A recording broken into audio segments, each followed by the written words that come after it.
Ahora te explicaré uno de los métodos matemáticos que se utiliza para llevar a cabo la técnica de clustering jerárquico, la cual forma parte del aprendizaje automático no supervisado. Para que sea más fácil de comprender, te mostraré un ejemplo numérico llevando a cabo los cálculos paso a paso. Esta técnica ha sido muy utilizada en la segmentación de mercados, en la reducción de costos y tiempos de productos cuyo proceso de elaboración o partes que los componen son similares, y en el estudio de la evolución de las especies en base a la similitud entre sus cadenas de ADN, entre otras cosas. El clustering jerárquico nos sirve para encontrar similitudes entre individuos acomodándolos en grupos, de tal manera que los grupos se encuentren bien separados y que los individuos dentro de ellos estén lo más cercano posible. La similitud entre los individuos se grafica mediante un árbol llamado dendrograma. Se recomienda aplicar esta técnica cuando se tienen hasta no más de 10.000 elementos a analizar. Cuando se tienen más de 10.000 elementos, se utiliza otra técnica llamada K-medias, la cual explicaré en otro video. El método que utilizaré para formar el dendrograma se llama aglomerativo.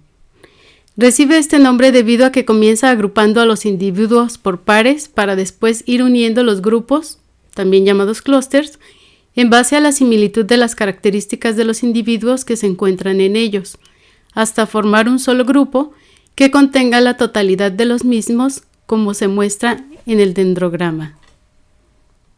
Si deseas llevar a cabo el análisis de tus datos utilizando esta técnica, se encuentran ya publicados en mi canal 2 videos, uno en el que te explico cómo realizar el clustering y otro en el que además te muestro cómo puedes guardar en tu computadora un archivo que contenga la información que analizaste junto con una columna que indique el número de clúster que le asignó el algoritmo a cada objeto o individuo. Este es el archivo que utilizaré durante el ejercicio numérico. Se trata de las calificaciones que obtuvieron 10 alumnos en las materias de matemáticas, ciencias, español, historia y deportes. La finalidad es conocer cuáles de ellos obtuvieron calificaciones similares, no solo en una de las materias, sino en todas ellas. En lugar de los estudiantes, podríamos imaginar que se trata de clientes o de productos, y en lugar de materias, de las características de los mismos. Por ejemplo, si se tratara de clientes, podríamos poner edad, sexo, profesión, la forma de pago que utiliza, etc. Y si se tratara de productos, podríamos colocar los materiales que se utilizan para elaborarlos, con la finalidad de encontrar cuáles son similares y hacer la planeación de la producción en base a esta información, lo que ayudaría a disminuir los tiempos muertos en la línea de producción. Existen varios métodos para medir la similitud entre los individuos. Uno de los más utilizados y sencillos es el de la distancia euclidiana. Este método es el que te explicaré a continuación. Tomaremos como ejemplo a los estudiantes Lucía y Pedro para ver qué tan similares son sus calificaciones tomando en cuenta sus 5 calificaciones.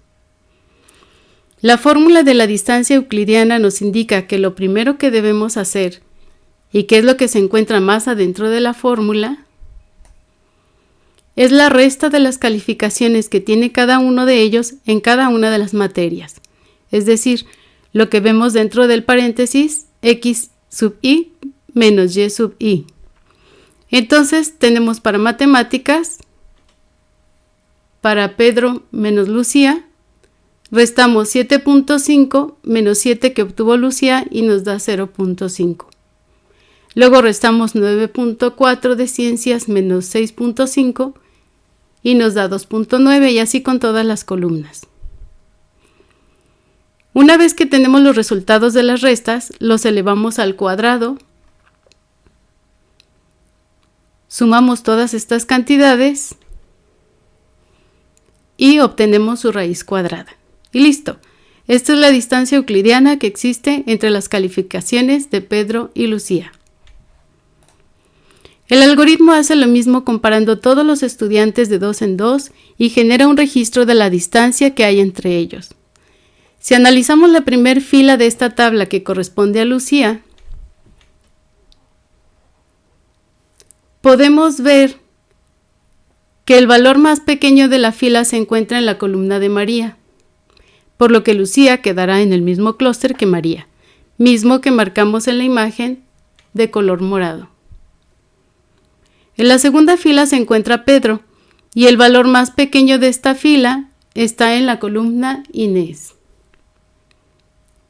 por lo que estos dos estudiantes se colocarán en el mismo clúster, marcado con color azul, dentro de la imagen y así sucesivamente. En la imagen podemos ver que la cantidad óptima de clústeres es igual a 3, uno formado por Andrés, Carlos y Lucía y María, y otro formado por Inés, Pedro, Ana, José, y el último formado por Sonia y Luis. Pero primero veremos cómo se forma el dendrograma y después volveremos a platicar acerca de estos 3 clústeres. Una vez que se tienen agrupados a todos los individuos de 2 en 2, lo siguiente es ir agrupando los clústeres. Para hacer esto también existen diferentes métodos. Aquí te muestro solamente 2 de ellos. El método del centroide calcula las distancias que existen entre los centros de gravedad de cada clúster. Los 2 clústeres que se unirán serán aquellos cuyos centroides se encuentren más cercanos. El método de agregación de Ward calcula las distancias que hay entre los individuos contenidos en cada clúster y el centro de gravedad del mismo. Este sería el centro de gravedad y estos serían los individuos. Es decir, la varianza que hay entre los individuos contenidos en cada clúster. Los 2 clústeres que se unirán serán aquellos cuya distancia calculada sea la menor. Lo que explicaré a continuación son los cálculos que se van haciendo para ir juntando los clústeres hasta tener a todos los alumnos dentro de un solo grupo y con esta información crear el dendrograma, el cual, como ya te había comentado, es el árbol con el que se grafican las similitudes entre individuos en el clustering jerárquico. Una vez que tenemos a los 10 estudiantes ubicados en 5 clústeres, lo que haremos es calcular los centros de gravedad, que no es otra cosa más que obtener el promedio por cada materia de los pares de alumnos contenidos en cada clúster. Por ejemplo, el 7.85 que vemos en la primera columna del centro de gravedad del clúster 1 se obtuvo sumando el 7.8 que obtuvo Ana en matemáticas con el 7.9 que obtuvo José en la misma materia y dividiéndolo entre 2 porque son 2 alumnos dentro del clúster. El 9.65 es el promedio de ciencias para estos 2 estudiantes que se ubicaron en el clúster. Y así calculamos todos los demás promedios. Calculamos las distancias euclidianas de los centros de gravedad por pares de clústeres y vemos cuál es la distancia menor registrada.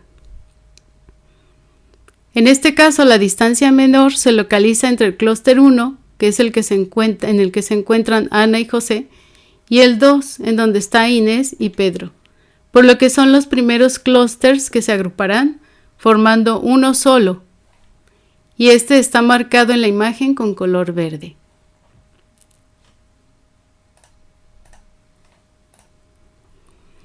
Debido a que el clúster 1 ya se unió con el clúster 2, ahora tenemos solamente 4 clústeres.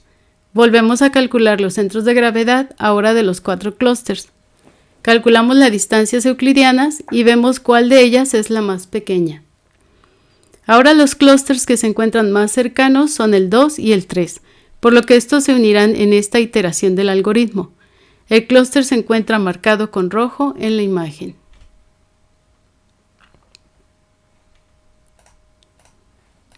Hacemos lo mismo ahora con los 3 clústeres que tenemos y encontramos que los que tienen una menor distancia entre ellos son los marcados en la tabla con los números 1 y 2, por lo que estos serán agrupados en un solo clúster. Ahora ya todos estos quedaron en uno solo. Como ya quedaron solamente 2 clústeres, lo único que resta hacer es unirlos para formar uno solo que contenga a todos los estudiantes. Finalmente, así es como queda formado el dendrograma. Los números del eje de las X son el número que aparece en la columna elemento de la lista de estudiantes. Por ejemplo, en la esquina inferior izquierda tenemos a Ana y a José. Mientras que en la esquina inferior derecha tenemos a Lucía y a María. La interpretación del dendrograma se hace de la siguiente manera. La altura de las ramas representa la similitud que existe entre los individuos o entre los clústeres. Esta altura. Por ejemplo, la altura de la rama que une a Ana y a José es la más pequeña que la altura de la rama que une a Sonia y a Luis, que es la más grande. En las imágenes que se encuentran en la parte inferior, podemos ver que efectivamente la distancia entre Ana y José es mucho menor que la distancia que hay entre Sonia y Luis. Si quisiéramos tener 5 clústeres, como aquí, entonces la partición se haría en donde se encuentra la línea color naranja. Aquí tendríamos 1, 2, 3, 4 y 5. Mientras que si quisiéramos obtener solamente 3 clústeres, la partición del dendrograma se haría a una altura tal que se tengan solamente 3 líneas verticales, es decir, que si cortáramos solamente 3 líneas verticales, por ejemplo, en donde está ubicada la línea roja.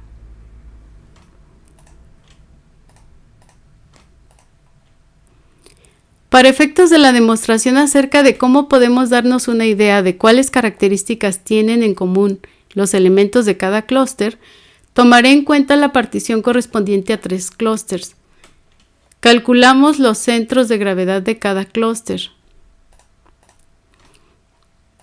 Graficamos los centros de gravedad mediante un gráfico de barras y vemos en qué materias tuvieron una mejor calificación los integrantes de cada clúster.